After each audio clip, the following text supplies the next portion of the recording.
Radio Rahim with War.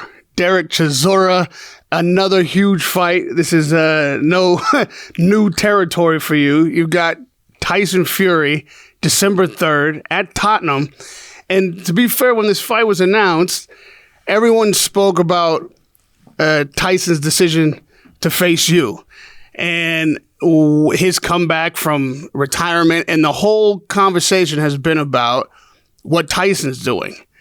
But this moment in your career is as important, and the journey that you're on has, I believe, reached a moment for Dereck Chisora, which people may not be focusing on. What does this fight at this time in your career mean to you? A title shot for the WBC and who most people regard as the best heavyweight in the game right now.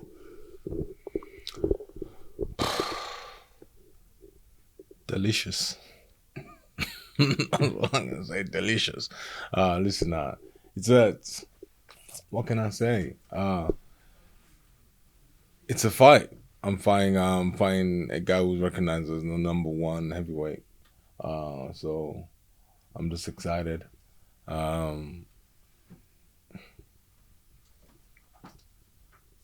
Delicious. That's it. I know Fury described himself as a fighting man, but you're much the same. You describe yourself as war itself.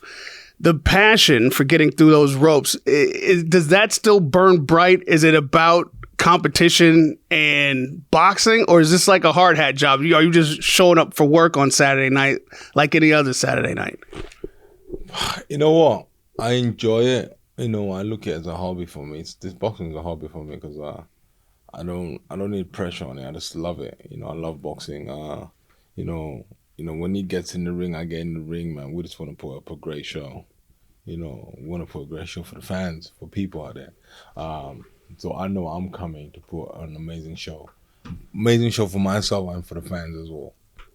No one questions when you get through those ropes whether or not you're putting on a great show. The effort's always there. War is the proper moniker for Dereck Chisora.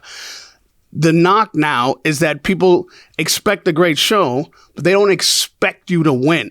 They're not anticipating victory. This is the problem with human beings, bro. You know, we got this one-sided way of like, you know, we're always trying to put somebody else down, you know, come up with negative thoughts, say negatives, you know, it goes beyond on everything, you know. If you do something good, they say, why is he doing it? What is his motive for that something good? You do something bad, or we told you was a bad person. You know, you don't win in this world. You know, human beings are fickle. If you don't benefit them, they don't want to know. But if you benefit somebody else, they start talking bad words about it. You know, but you know, I don't really care, to be honest with you. All I just care is for me and my family, and that's it. You know, if you don't like the fight, don't tune in. That's simple facts. Don't read about it. Don't tune in. Don't tweet about it. Stay your miserable, boring, miserable life, and stay wherever you from. Don't matter, to be honest with you. This is the third time you're facing Tyson Fury. The first two were unsuccessful attempts, but great fights. Is it important to you to get a victory this time? And how much is what happens in the ring on the night up to your desire, your will to win? Like, again, nobody questions whether or not you bring the war, whether you bring the entertainment. But how important is it to you to bring the win? My desire to win is unbelievable. You know, I will not give up. You know, I need a knockout. Yeah, that is the God honest truth. I need a knockout. You know, I'm going to get to him. I'm going to get to him. I will get to him. But I need a knockout to win. That knockout would mean a hell of a lot more than just a win on the night. You'd be WBC champion. You will have dethroned the #1 heavyweight by most people's regard, pound for pound boxer in the world. It also occurred to me that 11 years ago to the day, December 3rd, 2011, you faced Robert Helenius. and you lost a split decision, a controversial one I think a fight you should have gotten the call for. And it seemed to be like that was the first fight where it's like, Chisora has lost a close fight. He's been denied something that he earned. And in many close fights thereafter, you didn't get cards and decisions that certainly could have gone your way and some that should have gone your way. Yeah, Robert Alenius, Alexander Usyk, who else? Dylan first fight, but the thing about it is you just have to get up and brush yourself and move on. There's no need of crying over spilled milk, because they made a decision. You can't reverse that decision. There's no VAR in boxing. It's not like the amateurs where they go back and watch the fights again and rescore it while you wait in the ring and then they give the right decision to the right person. No, this is just like a bunch of judges on the side, do what they're doing, and then that's it. So for us it was like, you know what? Robert Alenius lost it, walked out of the ring, didn't moan about it, bounced back. Dylan White, the same thing. First fight in Manchester, didn't just brush you off, carried on. The whole point is never show your weakness. If you start moaning about it and whinging about it, you show your weaknesses. I only moan for 2 seconds, and after that, I'm done. I can't be asked. Well, your legacy, Dereck, this could possibly be the last time you have a shot at a world heavyweight title. This could be the last chance that you have to cement your legacy in this era as a world champion amongst the elite. Is it important to you? Do you see this moment as that? I would say my world title for me is fighting for the fans. That is a world title for me. There's other fighters out there who are world title fighters, who hold belts, but they don't sell out arenas, bro. They got the belts because they're good at what they do, but they don't have the product. They don't have the charisma of entertaining the fans.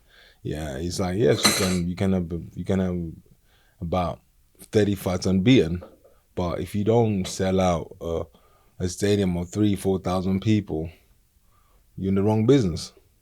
You understand? The name of the game is how many bums you can put on seats. People can come and watch you fight. Yeah, that is it. You can have, it's like your friends in comedy. You can have the best jokes, but if you don't have the punchline to drop them in, nobody wants to hear your jokes. It's all about punchlines. And then for me, I look at myself and say, you know what? I need people to enjoy me.